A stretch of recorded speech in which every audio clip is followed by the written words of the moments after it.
What if I told you that Rampage Jackson just revealed a dark family tragedy that explains his son's struggles? While at the same time, Psycho Stu, who many feared might never wake up, just opened his eyes and smiled from his hospital bed? And if that wasn't enough, Islam Makhachev versus Khamzat Chimaev, the fight fans are dying to see, may never happen. In this video, we're diving deep into 3 shocking MMA stories shaking the fight world right now. From Rampage's heartbreaking revelation, to Psycho Stu's emotional recovery, to the explosive truth about why Islam versus Khamzat is being shut down before it even starts. Stick around, because by the end of this video, you'll not only hear the hidden truth behind Rampage's family tragedy, but also why UFC insiders are convinced that Islam versus Khamzat makes absolutely no sense. And the one factor that fans keep ignoring. Rampage Jackson is no stranger to pain.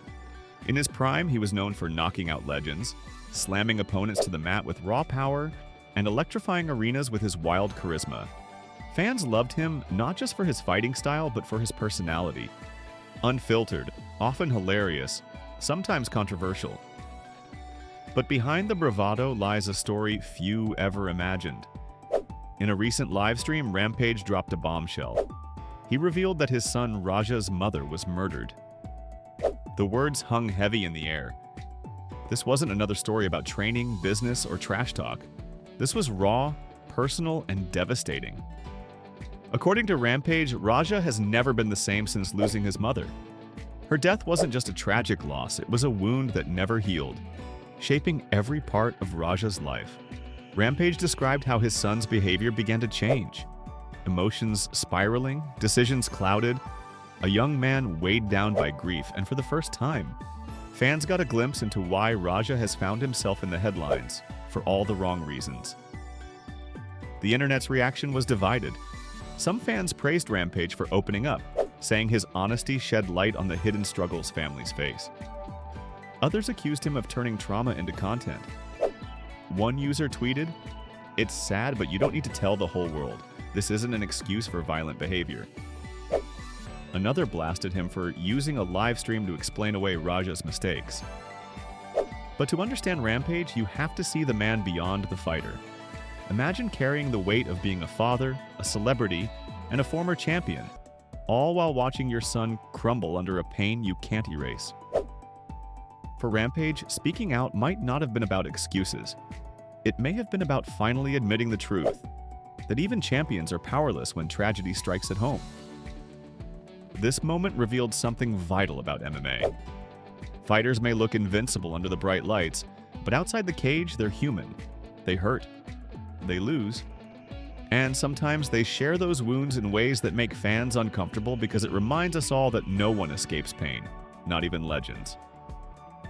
And speaking of pain, the MMA world just witnessed another story where tragedy almost claimed a fighter's life. Yet this time, there was a twist no one saw coming. The headlines were grim. Stewart Psycho Stu Smith had been attacked, allegedly by Rampage Jackson, and was left hospitalized with severe head injuries. For days, he lay unconscious. Fans held their breath. His family prayed. The fight community braced for the worst. To many, it felt like the story was over before it even began. Psycho Stu, known for his grit and toughness, looked like he might never open his eyes again. Social media filled with tributes, messages of support, and disbelief. Fighters rallied around him, showing the unity that only comes when one of their own is down. And then, against the odds, news broke on Wednesday that changed everything. Psycho Stu woke up. Not only that, but his family shared a picture of him, smiling in his hospital bed. The image was haunting, yet inspiring. His head still bandaged, his body still fragile, but his spirit? Alive. That smile was a message. I'm still here. The MMA world erupted in relief. Fans flooded the comments with joy. His friends and teammates called it a miracle. But behind the celebration, hard questions lingered. What exactly happened that night? What led to the attack? And most importantly, can Psycho Stu ever return to the man he was before? For now, the focus is on recovery.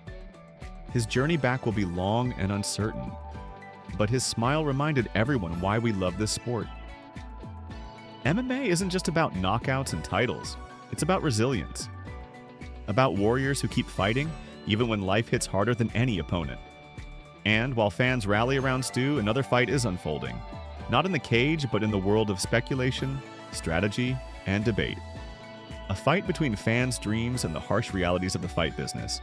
Imagine this: Islam Makhachev, the lightweight king, facing Khamzat Chimaev, the middleweight monster. Two dominant forces. Two champions in the making. The kind of fight that could define an era. For fans, it's the ultimate what if. But according to Islam's manager, Ali Abdelaziz, this dream fight isn't just unlikely, it's impossible. In a blunt interview, Ali shut down the speculation. "It makes no sense," he said. "Khamzat is too big. Islam is lightweight. This fight will never happen." He didn't stop there. Ali argued that Khamzat struggles just to make welterweight, so expecting him to face Islam at lightweight is absurd. He pointed out that both fighters have their own paths, their own divisions, and plenty of contenders waiting. Khamzat still has to prove himself against the killers at middleweight, while Islam faces challengers like Arman Tsarukyan and Ilia Topuria. On the surface, it sounds logical. The UFC has a history of protecting weight divisions, keeping order, and avoiding mismatches. But fans weren't buying it. Online forums exploded with debate. Some agreed with Ali, saying the fight would be unfair. Others insisted that if Conor McGregor could leap divisions, if Nate Diaz could fight Conor on short notice, then why not Islam versus Khamzat? This is where MMA becomes unpredictable. History shows us that never doesn't always mean never. Khabib versus Conor was once called impossible. McGregor versus Mayweather was laughed off as a fantasy. Yet both happened, and both made history. At the heart of it lies a truth every fan knows. In MMA, demand drives reality. If the fans want it badly enough, if the money is big enough, the UFC will find a way. This conversation isn't really just about Islam and Khamzat. It's a reflection of where MMA itself is heading. At its core, the sport was built on structure. Weight classes, rankings, mandatory defenses, these were meant to ensure fairness, discipline, and a clear path to greatness. Fans could look at the ladder, see who was next in line, and trust that the sport rewarded merit. That's the foundation that gave MMA legitimacy and allowed it to stand shoulder to shoulder with boxing, wrestling, and other established combat sports. But today, the sport is also a global entertainment machine. Fighters aren't just athletes anymore, they're brands, celebrities, and sometimes even larger-than-life icons. When Conor McGregor jumped divisions and called his shots, he changed the game forever. Suddenly, rankings didn't matter as much as Twitter followers. Titles became less about defending against the #1 contender and more about creating the fight that would generate headlines and pay-per-view buys. So the question becomes, is MMA still a sport guided by merit, or is it evolving into something closer to a spectacle where demand outweighs discipline? When fans scream for a matchup like Islam versus Khamzat, does the UFC listen because it's fair or because it's profitable? And does that matter? For some purists, it absolutely does. They argue that bending the rules corrupts the integrity of the sport. But for millions of casual fans, what matters most is excitement. They don't care if a fight disrupts weight classes or jumps the rankings. They want drama, they want stars, they want the kind of show that gets people talking the next morning. That's why Ali Abdelaziz's never feels less like a verdict and more like a temporary wall. History has shown us time and again that in MMA, never is a word with an expiration date. People once laughed at the idea of McGregor facing Floyd Mayweather in a boxing ring. Dana White himself dismissed the notion until the demand became too big to ignore. Khabib versus Conor was considered too toxic, too political, too impossible. Yet it happened and it broke records. Time after time, fights that seemed absurd, fights that were never going to happen, ended up defining the sport. So while Ali may insist that Islam versus Khamzat makes no sense, fans have learned not to take those words at face value. Because in MMA, when money, pride, and legacy collide, nothing is ever truly off the table. And deep down, most fans believe that somewhere in the not-so-distant future, this so-called impossible matchup may resurface.